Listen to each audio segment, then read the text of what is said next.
adamın 5 milyar uğurlanması için ne kadar ona mümkün şərait yaratmaq o 5 milyar uğurla bilsin. Yani Niye bəs bu 1 milyarda uğurlanda aşkar olmadı, 500 milyon uğurlanda aşkar olmadı, 200 milyon uğurlanda, 50 min uğurlanda aşkar olmadı, gözlənildi ki, ben bunu derim, niye bu adam bu nəhaylikdə ziyan vurdu dövlətə? Bu bir prezidentin sərəncamı uğurlamış bunların geri qaytarmasına var. Bu hesabat qoyun görək, Adnanın nə qədər pulu qayıtdı və ya da Hacevin nə qədər pulu qayıtdı. Hacevin arvadı Londonda günü 160 deməli minə çaxıralı bitir arvadı.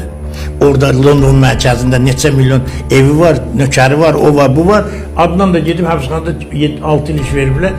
7 milyar beynəlxalq bankın pulunu oğul, özü pul bilsən kimin puludur? Qazaxıstanın sosial fonu.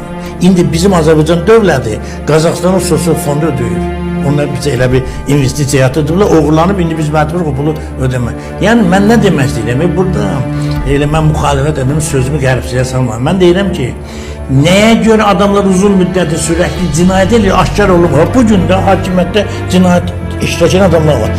Tənqid elə, gəl sən tutacaq, cinayətkarı yox. Yəni korrupsiyoneri yox, korrupsiyoneri ifşa edən adamlara qarşı İranizm ettiğim vakti bu daha geniş açı. Jurnalistler niye tutulurdu? Sen niye bunu dedin, niye onu dedin? Sonradan özler dedi ki bu cinayetçi.